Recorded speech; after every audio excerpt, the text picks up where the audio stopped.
Je dis, voisine, tu me dois de l'argent, tu te permets d'acheter un nouveau téléphone? Non, voisine, donc tu n'es pas au courant. Mayor a décidé de couvrir tout le monde de cadeaux. Quoi? Des cadeaux? Oui, des cuisinières, des réfrigérateurs, des téléviseurs, téléphones portables et 18 000 bouteilles d'huile Mayor. Ah bon? Je fais comment pour gagner? C'est très simple. Achète juste ta bouteille d'huile Mayor, ouvre et regarde à l'intérieur du bouchon pour découvrir ton lot. Merci beaucoup, voisine. Je cours vite acheter ma bouteille d'huile Mayor. Avec Mayor, ouvrez juste et gagnez. Promotion valable du 24 octobre au 24 décembre 2020. Music Star. Après 3 semaines d'intense compétition, voici venue l'ultime étape qui nous permettra d'avoir nos 6 finalistes. Fallait que tu... Il a embrouillé la petite. Et enfin qu'il colle. Et comment? Ici, tout se joue à deux. Pas de clash, pas d'adversaire, pas un seul présentateur. La scène de Music Star est une scène de vie artistique. Mais la victoire ensemble. À aucun moment vous ne vous êtes regardé. Le but c'est aussi de sentir qu'on peut collaborer sur un titre. Qui seront les grands finalistes de Music Star 2020? Your voice is something else. Ne ratez pas la demi-finale ce vendredi 13 novembre dès 21h sur votre chaîne de télé. Music Star, réalise ton rêve et deviens la star. Mais, voilà c'est fort. Ça c'est le poisson de 1000 francs. Hé, Asso, tu es là. J'ai ton goût, je te sais. Comme d'habitude. Le tout ciel. J'ai ton goût, plus. Même avec le bonus. Tu sais que tu es mon bon client, non? Mamie Jeanne, tu as mis le piment? Oui. C'est combien? C'est 450, non? 450 pour tout ça? Et le bonus? Parlez plus, payez moins. Découvrez les nouveaux forfaits MTN+. Plus de bonus, plus de choix et les mêmes prix pour appeler tous les réseaux. Tapez étoile 222 dièse. Pour un avenir meilleur, n'oublie pas de faire les 1, 2, 3 tous les soirs avec Colgate. Souris toute la journée avec une haleine fraîche et des dents fortes. Ça, c'est de la sape photo.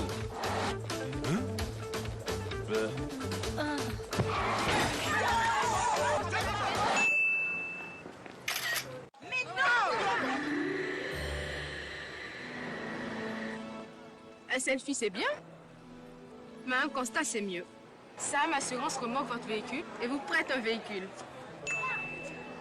Merci beaucoup. Après votre constat, Saham Assurance remorque votre véhicule et le remplace. Saham Assurance, member of Sanlam.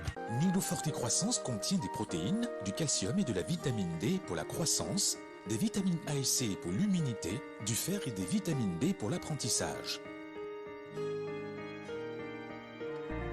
Je sais qu'il est mentalement et physiquement prêt pour l'école. Nido, votre amour, leur avenir. Nestlé, good food, good life.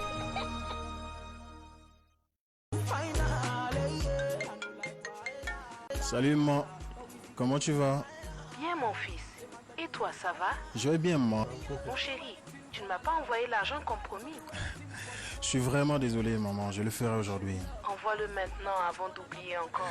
Ok, je le fais par UBA, vérifie. Es-tu sûr?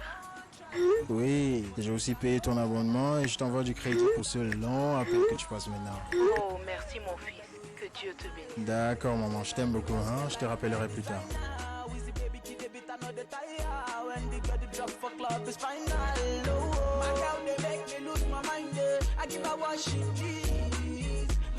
UBA, la banque digitale leader.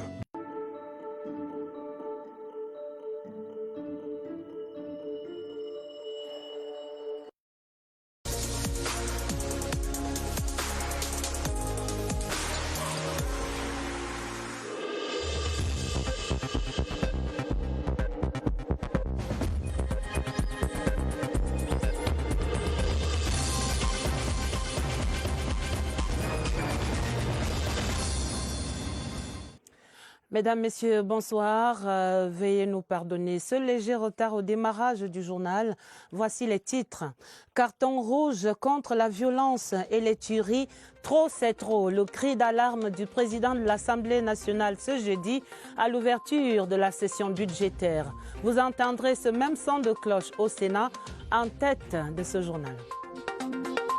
Carton rouge contre les prises d'otages dans la Damaoa. Le phénomène regresse, la vie reprend grâce aux dispositifs sécuritaires déployés aux frontières.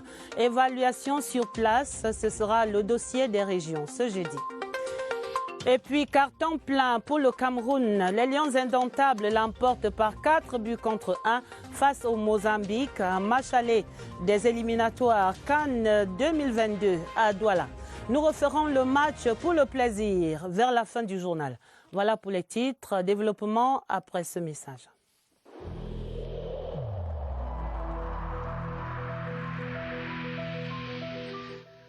Il est essentiel que les mesures qui ont été indiquées soient absolument respectées par chacun de nous. Lavez-vous régulièrement les mains à l'eau et au savon ou à l'aide d'un gel hydroalcoolique. Restez à au moins 1 mètre de distance des autres personnes, surtout si elles toussent, éternuent ou ont de la fièvre. Si vous avez de la fièvre, de la toux ou des difficultés à respirer, consultez un médecin.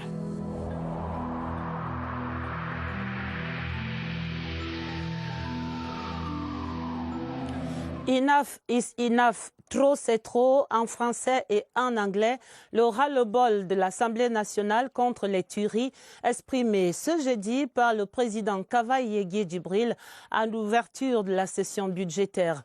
Un discours qui donne le ton des travaux dans un contexte marqué généralement par diverses crises ici et ailleurs à travers le monde. À l'hémicycle provisoire du Palais des Congrès de Yaoundé, voici le reportage de Clarisse Tang.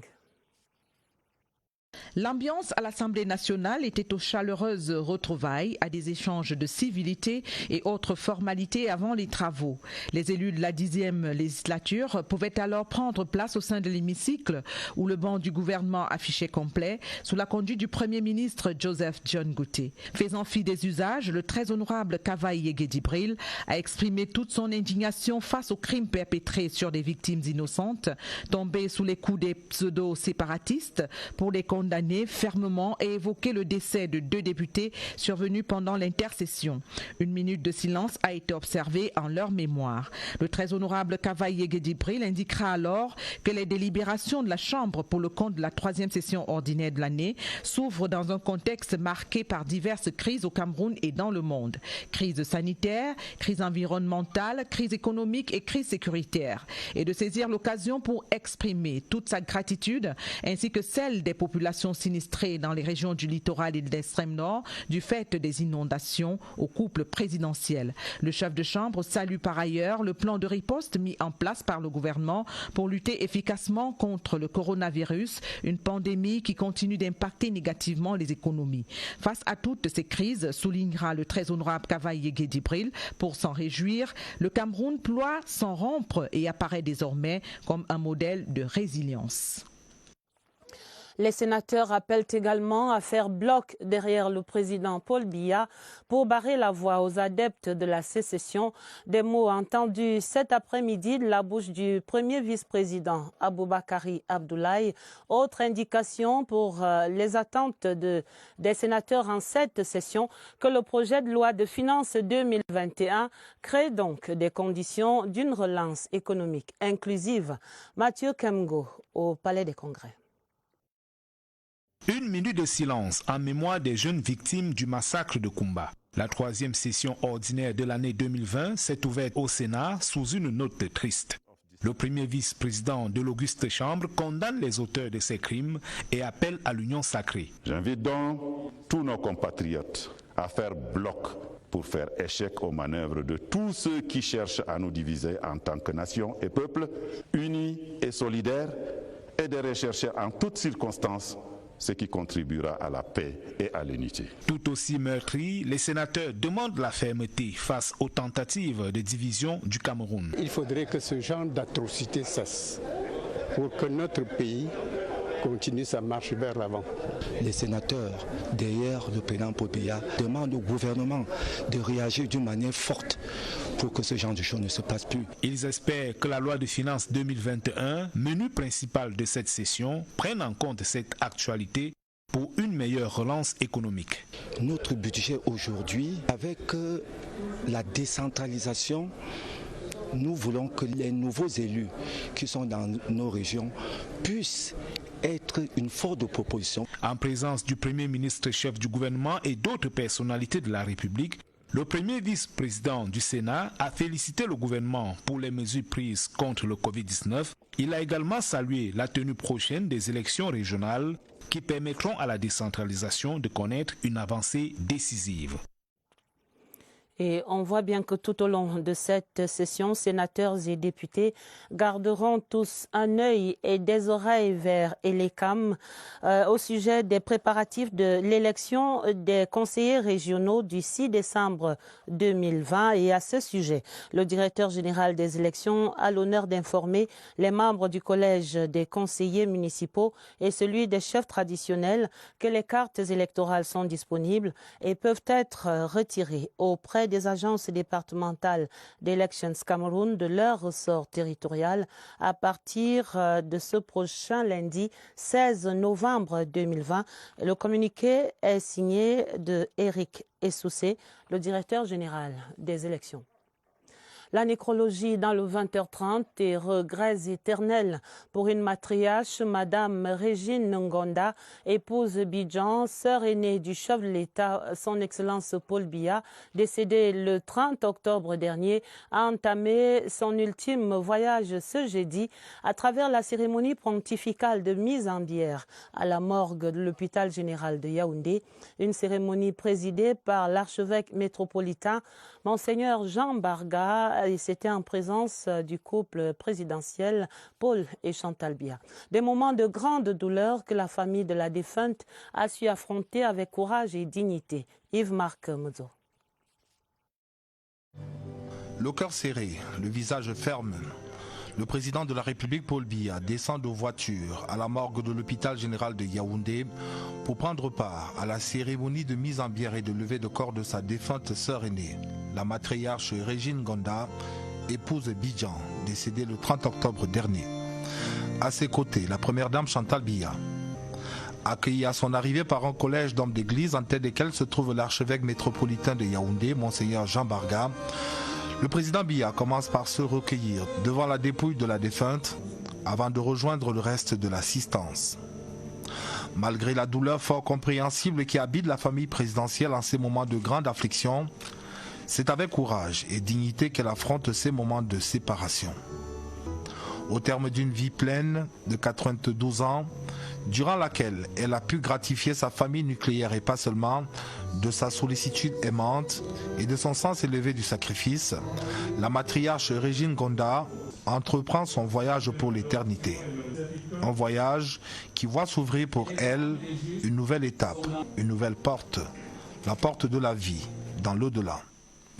Maman Régine, qui était à nos yeux vivante, omniprésente, continuellement servante et pleine d'amour pour nous, se retire de notre contact, se retire de nos yeux.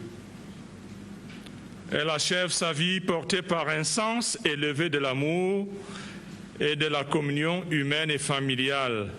Cette célébration pontificale des obsèques qui se déroule dans la stricte intimité et le respect des mesures barrières va donner l'opportunité au célébrant principal de recommander l'âme de la défunte au Seigneur et de lui confier la douleur et l'espérance de la famille, de celle qui a contribué à sa manière à écrire l'histoire de notre pays à travers son illustre frère de chef d'État.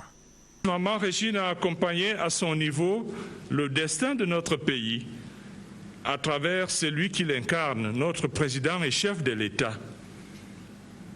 Confions à cette maman si chère notre pays, qu'elle a longtemps servi, afin qu'elle poursuive dans l'au-delà ce service d'amour pour la patrie et qu'elle implore auprès du Seigneur un destin stable pour notre nation et l'avènement d'une plus grande communion de vie entre tous.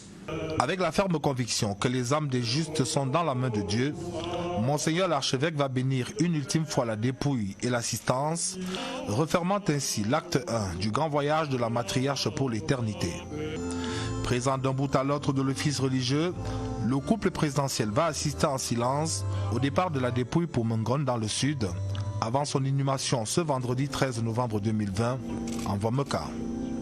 Avant de quitter la morgue de l'hôpital général, le président de la République va exprimer toute sa gratitude au clergé venu soutenir la famille dans ces moments difficiles.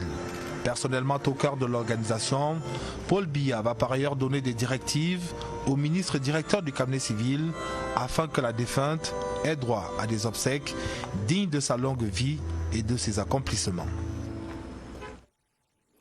Beaucoup d'émotions également lors de la mise en bière de la dépouille de Joseph Roland Mata ce jeudi à ce même hôpital général. Le président de la Chambre d'agriculture, des pêches, de l'élevage et des forêts, décédé le 23 septembre, a reçu l'ultime hommage de ses collaborateurs. Oswald Medon. Les présences autour de la chapelle ardente de la morgue de l'hôpital général de Yaoundé témoignent de la popularité du disparu. À l'intérieur, le parterre de personnalités présentes est le signe de l'aura de Joseph Roland Mata. Leur objectif commun, rendre un ultime hommage au président de la Chambre d'agriculture. Quelque temps plus tard, le siège de la structure lui ouvrira encore grandement son portail pour une ultime fois. Et son règne à la tête de l'institution n'aura duré que 5 mois, suffisant tout de même pour imprimer sa marque. La foule qui accueille la dépouille de Joseph Roland Mata l'atteste. Les hommages du personnel, du secrétaire général et du premier vice-président de la CAPEF parlent d'un visionnaire qui avait à cœur de révolutionner la Chambre d'agriculture. Il avait une grosse ambition, mais malheureusement, la maladie l'a emporté, mais il nous laisse quand même des grosses orientations qui pourront nous donner des activités concrètes afin que ces ambitions soient réalisées. Son aura et sa popularité, Joseph Roland Mata les a battus au fil des ans, par une rare intelligence et une riche expérience. Le natif de Zoulabot, paru au Kadouma dans la région de l'Est, décédé à Tunis à 59 ans, serait inhumé ce samedi dans la terre de ses ancêtres. Le réconfort et les condoléances du 20h30 à ces familles endeuillées. Ouvrons à présent le dossier des régions. Ce jeudi, nous allons dans la Damawa pour constater là-bas le retour progressif de la sérénité avec la fin des phénomènes de prise d'otages avec demande de rançon. Mais si la vie reprend dans certains villages abandonnés, la peur demeure et les pertes subies par les populations sont immenses. Daniel Belinga Ngene. Dans ce village de Yokotundu, dans la Damawa, les habitants crament encore de peur à la seule évocation de l'histoire, les prises d'otages avec demande de rançon. Mohamed Marouf avait été enlevé le 24 décembre 2019. Ils sont descendus chez moi, des hommes armés, lourdement armés, pénétrer le domicile. Après plus de 3 jours de marche dans la brousse, les yeux bandés et enchaînés, ils ont exigé un montant de 70 millions. Et depuis ce jour, sans vous mentir, qu'est-ce qui s'est passé? Ce n'est que des tortures. 3 mois de captivité inoubliable et dont les traces restent indélébiles. On vous mettait la corde au cou, on vous pendait sur l'arbre jusqu'à ce que vraiment vous perdez connaissance. Le phénomène d'enlèvement avec demande de rançon, bien qu'anéanti à sa plus simple expression, demande la vigilance des populations et même des pouvoirs publics. Ce retour à la normale est à mettre à l'actif de la pugnacité de nos forces de défense et de sécurité déployées aux frontières avec le Nigeria et la RCA. Au milieu des populations qui reprennent leurs activités agricoles et pastorales, voici notre correspondant Salomon Kankili. Une région prise en tenaille à ses frontières ouest et est. Le gouvernement et l'État du Cameroun ne pouvaient pas rester les bras croisés sans rien faire. Le président de la République himself a décidé de l'envoi sur le terrain dans la Damawa d'unités spéciales de nos forces armées. Le résultat est palpable dans les zones concernées. Merci au président de la République. Nous savons que le chef de l'État veille sur tout le monde. Pour que les preneurs d'otages et leurs acolytes coupeurs de route soient mis en déroute pour chasser jusqu'à leur dernier retranchement, il a fallu une synergie d'action sous l'égide de l'autorité administrative locale. L'activité aujourd'hui est sous contrôle et maîtrisée. Et cela permet donc à nos populations de vaquer sereinement à leurs occupations. Quand règne la sécurité, la Damawa respire et son développement mieux planifié. Des prises d'otages à déplorer également dans les deux régions du nord-ouest et du sud-ouest. Et ce communiqué de presse signé par le ministre de la Communication, porte-parole du gouvernement ce soir, René Emmanuel Sadi, annonce à l'opinion nationale et internationale que Sa Majesté Mbinglo, faune de la communauté Nso, ainsi que les 6 membres de sa délégation pris en otage en même temps que son éminence Christian Cardinal Toumi, est conduit vers une destination inconnue par un groupe de rebelles sécessionnistes armés le 5 novembre 2020 dans la localité de Baba, arrondissement de Babessi, département du Ngok-et-Tunja, dans la région du nord-ouest, ont tous été retrouvés et libérés le mardi 10 novembre 2020, non loin du lieu où ils ont été faits otages aux environs de 10 heures.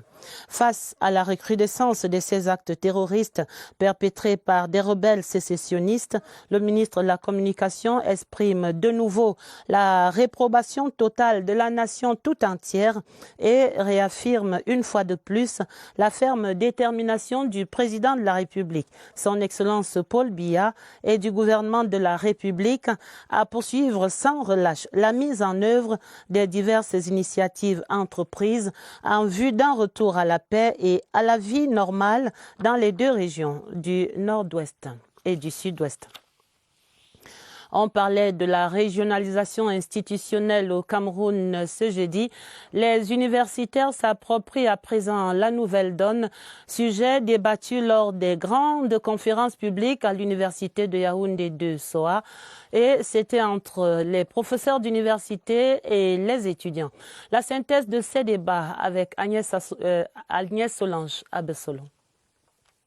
Tout s'astreint ce jeudi à une nécessité inévitable devenue institutionnelle. Cette politique destinée à accorder une plus grande autonomie aux collectivités territoriales, la décentralisation. Pour rappeler quelques principes consacrés par le Code général des collectivités territoriales, le ministre en charge de ce secteur monte au créneau. Sur les rapports entre la région et la commune, ce livre institue la participation de pleine voix et avec voix consultative des conseillers régionaux aux travaux du conseil municipal de leur commune de rattachement. En outre, il faut comprendre la gestion des services publics locaux et en établir une relation fonctionnelle et de coopération vis-à-vis des populations.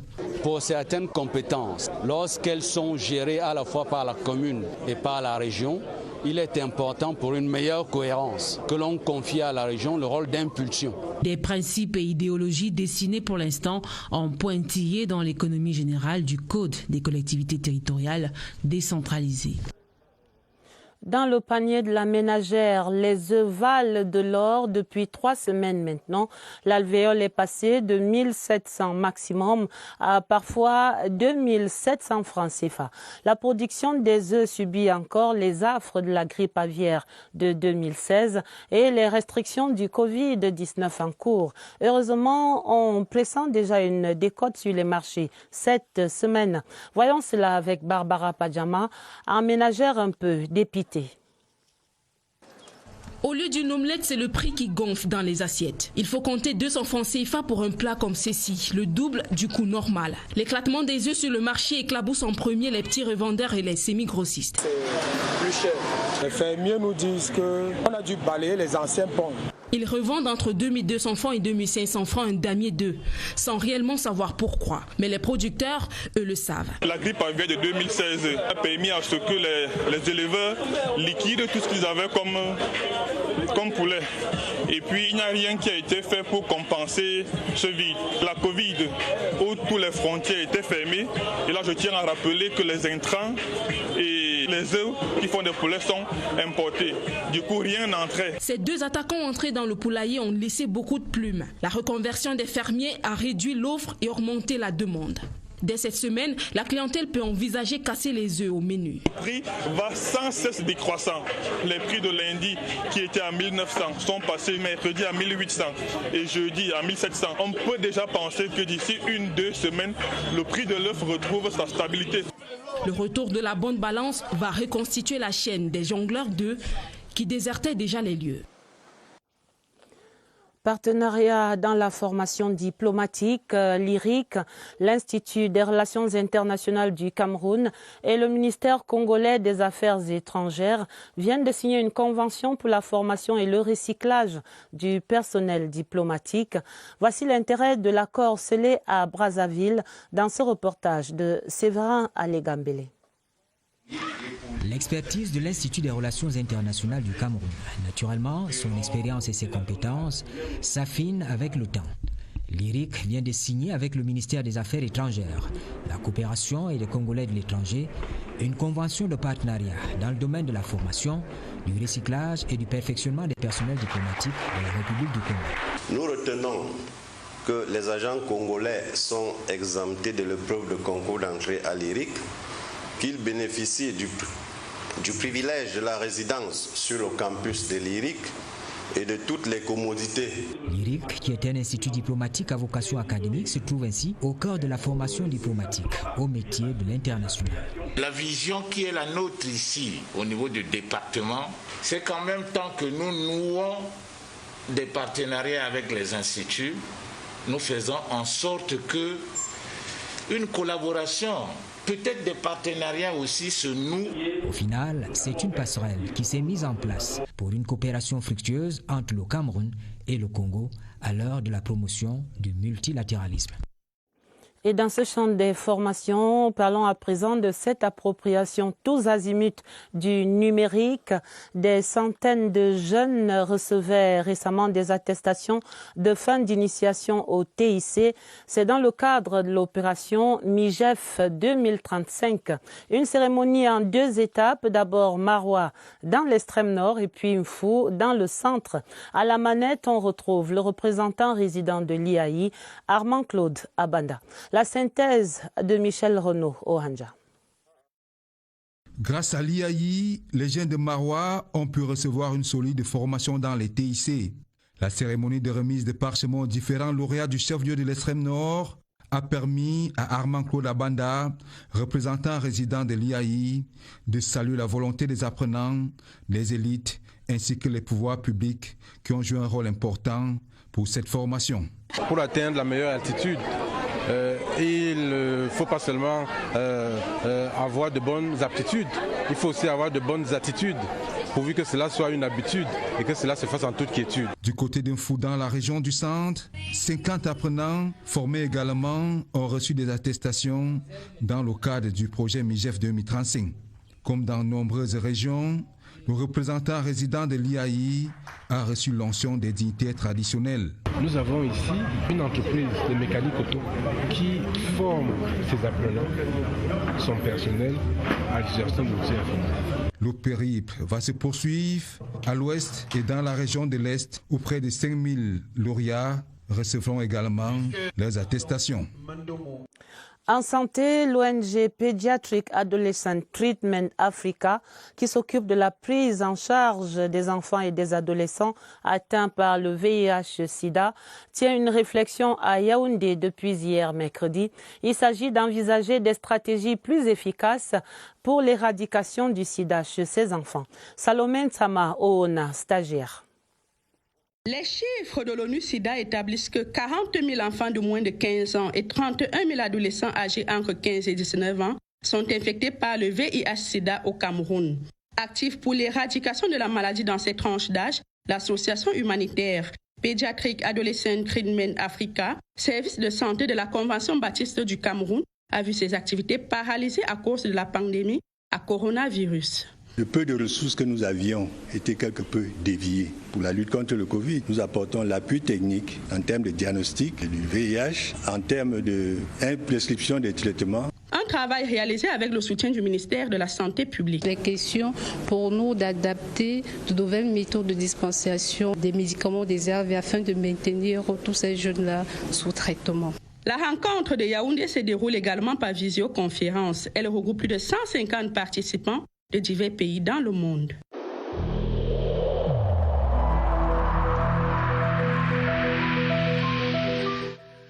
Le port du masque dans l'espace public restera obligatoire jusqu'à nouvel ordre.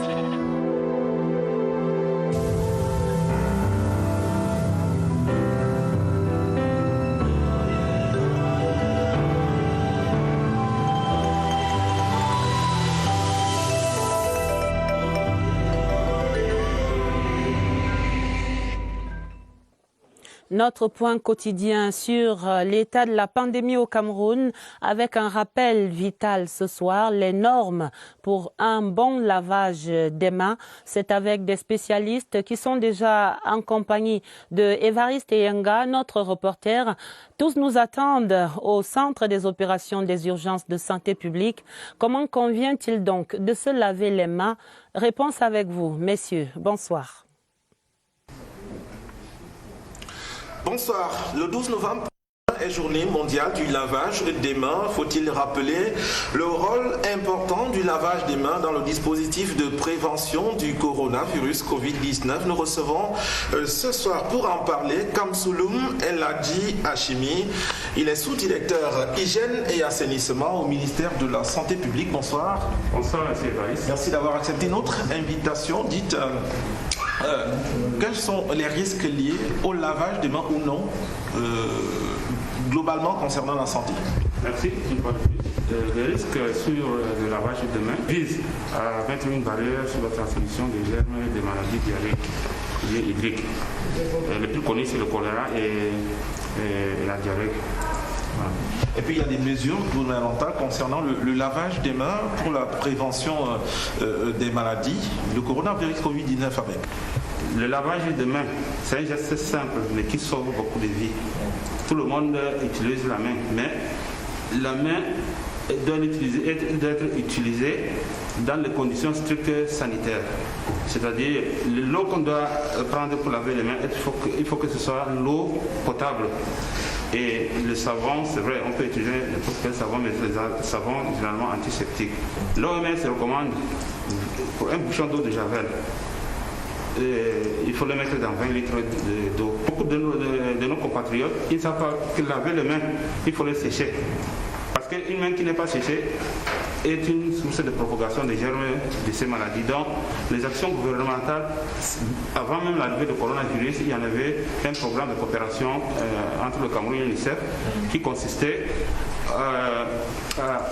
à sensibiliser et puis à promouvoir les changements de comportement sur le lavage de mains à l'eau et au savon. Et ça a vraiment quand même réduit la propagation des maladies hydriques dans notre pays. Merci Kamsouloum Eladji Hachimi. On va s'arrêter là. Merci d'avoir répondu à nos questions. Les mesures gouvernementales qui ont donc été renforcées avec l'arrivée du coronavirus Covid-19, mettant ainsi un accent sur le lavage des mains et en renfort l'utilisation des gels hydroalcooliques qui permettent de neutraliser le virus. Merci, messieurs. Merci, Évariste. Vous restez avec nous pour parler sport et revivre cette belle rentrée des Lions indomptables. C'était ce jeudi à Douala face au Mozambique. Le Mozambique battu par 4-1 au stade de la réunification. 4 buts camerounais, dont un doublé de Vincent Aboubakar. Le Cameroun qui passe ainsi à la tête de ce groupe F pour les éliminatoires de la CAN 2022. Évariste Eyenga nous fait revivre le match. Pas de jubilation après le premier but de Vincent Aboubakar, mais plutôt un symbole de tristesse des Lions en hommage aux élèves assassinés à Kumba. La suite est un festival de buts des Lions indomptables. Vincent Aboubakar signe un doublé à la 47e minute sur une frappe des 25 mètres. Le capitaine du jour manque de peu d'inscrire un 3e but, mais Vincent est hors jeu sur l'occasion. Franck Zambo Anguissa prend le relais des buts quand il inscrit le sien d'une tête sous la barre transversale. Pour la tête de Zambo Anguissa. Toute l'équipe, portée vers l'avant, se fait surprendre pour la réduction du score du Mozambique. Clinton J, entré en cours de jeu, conclut la partie de chasse des Lions indomptables. L'attaquant enveloppe pied droit et trompe Trezeguet, le gardien mozambicain. 4-1, score final, une victoire qui classe le Cameroun en tête du groupe F. Match retour de cette 3e journée de qualification le 16 novembre prochain à Maputo contre le même adversaire. Les Lions indomptables tiennent le bon bout. Et cerise sur le gâteau de ce beau match, on a pu apprécier l'envergure et l'élégance du stade de Bépanda, de belles infrastructures sportives qui vont s'enrichir ce week-end d'une autre belle réalisation. Il s'agit du complexe sportif de la DGI, la Direction Générale des Impôts. C'est à découvrir immédiatement avec le guide Évariste Yenga, une fois de plus. Le complexe multifonctionnel Club Moody est un ensemble d'installations sportives et de loisirs, d'un standing de référence. Le sport y est présent avec pas moins de 6 disciplines. Le football a hérité d'un stade principal en gazon naturel, incorporé d'une tribune couverte de 1000 places assises. Le système d'éclairage est propice à la tenue nocturne des rencontres. Le stade annexe avec gradin en plein air est réservé aux entraînements. L'athlétisme peut se pratiquer sur une piste à 6 couloirs. C'est le tennis qui dispose du plus grand nombre d'espaces de pratique. Un grand court central avec gradin et 4 autres cours de compétition au voisinage du seul cours dédié au volleyball. Un terrain, c'est aussi le seul espace de pratique du basketball. Autre discipline, la natation. Elle se pratique dans une piscine semi-olympique de 4 mètres de profondeur. Une mission d'inspection de la CAF y a effectué récemment une descente. Et je dois dire que l'impression de ces missionnaires de la CAF nous a satisfaits parce qu'ils sont repartis de là impressionnés. Pour le séjour des sportifs, un hôtel de standing 3 étoiles offre l'accueil avec 56 chambres, 4 suites, un restaurant et des salles de réunion. La qualité et l'éclat des lieux du tourisme et de loisirs séduit plus d'un. Et voici une rencontre pour booster la production et la transformation agricole au Cameroun. Yaoundé abrite depuis hier mercredi la 6e édition du Sommet international Agri-Business, une initiative de l'Africa Marketing Agency parrainée par le ministère du Commerce. Objectif de cette rencontre avec Luc Bienvenu au Nana. Après tant d'années de discours sur le potentiel qu'offre le continent africain dans le secteur agricole, il est temps d'agir. Je suis avec M. Larry Schaeffer, l'investisseur américain qui est dans le domaine de l'aquaculture. Il a donc choisi de venir, n'est-ce pas, mettre un premier projet pilote qui sera une usine de, n'est-ce pas, de production de ces poissons, fruits et légumes là, entre 3, 5 jusqu'à 10 hectares. L'action, c'est d'elle qu'il est donc question au cours de cette 6e édition du Sommet international Agri-Business qu'accueille le Cameroun. Un pays qui souscrit à la vision d'Africa Marketing Agency. Nous nous félicitons tout particulièrement du thème de cette session qui correspond exactement aux aspirations et aux prescriptions du chef de l'État. C'est l'orientation de la politique économique du Cameroun. C'est un mariage heureux entre ce que nous projetons, nous mettons déjà en œuvre au plan national et la vision continentale.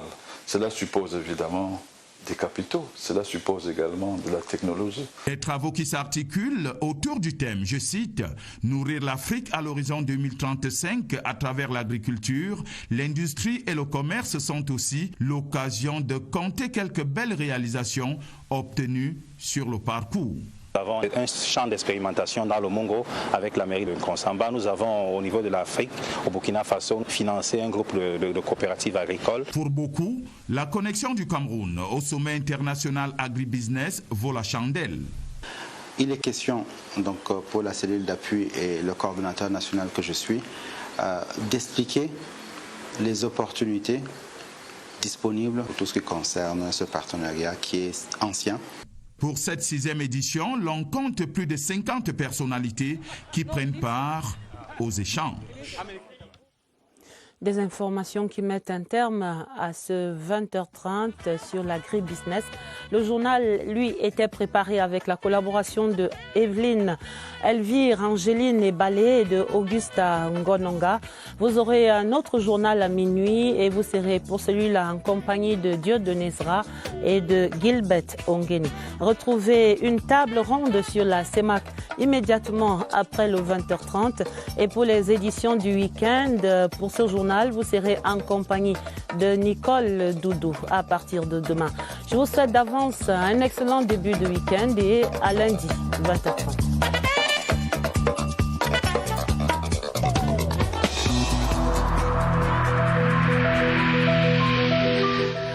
Évitons de stigmatiser ceux qui sont atteints par la maladie.